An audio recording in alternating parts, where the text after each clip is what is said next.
Grammar को जीएनएफ की form में कन्वर्ट करने के लिए सबसे पहले हम ये देखते हैं कि क्या गिवन जो ग्रामर है वो उसमें कोई यूनिट प्रोडक्शन या नल प्रोडक्शन तो नहीं है। अगर तो है फिर उसको रिमूव कर दें। उसके बाद ये देखना है कि क्या जो ग्रामर है वो सीएनएफ की फॉर्म में है ये नहीं है। अगर तो नहीं है फिर उसको उसमें कन्वर्ट करना है। फिर थर्ड क्या है कि हमने जितने भी नॉन टर्मिनल्स हैं उनको एआई की फॉर्म में असेंडिंग ऑर्डर में रिप्लेस करना है दूसरे वेरिएबल से। उसके बाद जब हम रिप्लेस कर लेंगे हमने ये देखना है कि क्या वो असेंडिंग ऑर्डर में है या नहीं है। तो इसकी ये एग्ज़ाम्पल है कि इसमें ये एस प्रोडक्शन ए बी और सी है। ये गिवन ग्रामर है। हमने क्या करना है जब इसको रिप्लेस करना है दूसरे वेरिएबल से तो रैंडमली नहीं करना। एस की प्रोडक्शन से स्टार्ट करना है, इसी सीक्वेंस से चलना है। पहले एस फिर उसकी प्रोडक्शन में जितने नॉन टर्मिनल्स हैं फिर इस तरह लास्ट तक। तो एस में देखा तो एस को A1 कह दिया, A1 से रिप्लेस किया, ए को A2 से, बी को A3 से, सी को A4 से। उसके बाद ए पे आए, ए को हम कर चुके हैं, फिर एस और ए को भी कर चुके हैं, बी और सी भी हो गया। अब ये जो हमने रिप्लेस किया है अब इसको हमने ग्रामर में भी रिप्लेस करना है। तो एस पे A1, ए पे A2, बी पे A3 और सी पे A4 आ गया। उसके बाद ए आता है, ए को A2 से, एस को A1 से और ए को A2 से। बी है तो बी को A3 से और सी को A4 से कर दिया। अब क्या करना है कि अब ये देखना है कि क्या ये असेंडिंग ऑर्डर में है या नहीं है। तो 1 2 इस फर्स्ट वाले वेरिएबल को देखना है बस।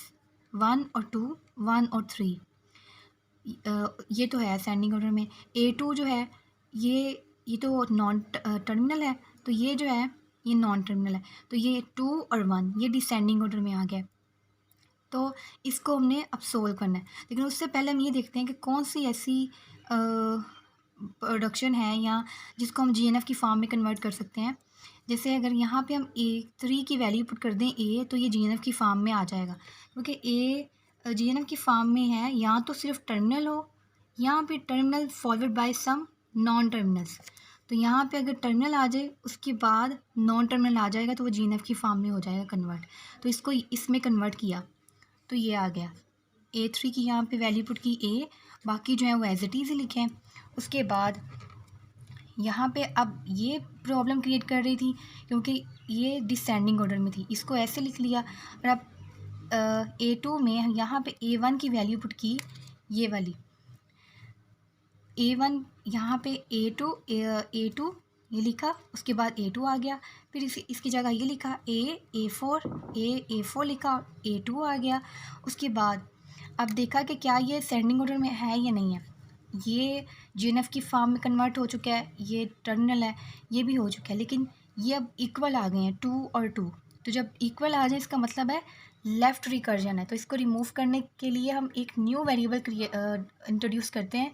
जैसे यहाँ पे जी किया है, जी करके जो प्रोडक्शन प्रॉब्लम क्रिएट कर रही है उसके राइट साइड पे जितने भी वेरिएबल्स हैं उनको लिख लेना है z के साथ और एक दफ़ा उनको सिंपल लिख लेना है। उसके बाद A2 को कैसे लिखना है, जो प्रोडक्शन प्रॉब्लम क्रिएट कर रही थी उसको छोड़ के बाकी प्रोडक्शंस को लिख लेना है और एक दफ़ा उनको z के साथ लिख लेना है। अब हमारे पास A2 की वैल्यू ये आ गई है और z की वैल्यू ये आ गई है। अब ये जो हमारे पास प्रोडक्शंस लिखी हुई थी ना इनको वैसे लिख लिया A1, लेकिन A2 की ये लिखी जब भी निकाल ली है, उसके बाद z लिखा, उसके बाद A3 और A4 ये एज इट इज़ ही आ गया। अब देखना है कि कौन सी जो है वो जीएनएफ की फॉर्म में नहीं है। ये नहीं है क्योंकि ये A2 है, यहाँ पे A2 की वैल्यू पुट करेंगे। उसके बाद इसमें भी A2 की वैल्यू पुट करनी है और इसमें भी A2 की वैल्यू पुट करनी है। तो सबसे पहले A1 में पुट की वैल्यू, तो यहाँ पे A2 की वैल्यू पुट की, A यहाँ पे पुट किया, A2 आ गया। उसके बाद A4, उसके बाद A2, A4 A2, ये A2 यहाँ पे था और A2 ये वाला आ गया। उसके बाद AZ A2, उसके बाद A4 A2Z ये लिखा यहाँ पे, उसके बाद A2 ये आ गया ये। उसके बाद लास्ट पे ये वैल्यू आ गई। A2 जो है फिर वो एज इट इज़ लिखा क्योंकि ऑलरेडी ये जीएनएफ की फॉर्म में है, क्योंकि एक इसमें टर्मिनल है, उसके बाद terminal followed by some non terminals हैं।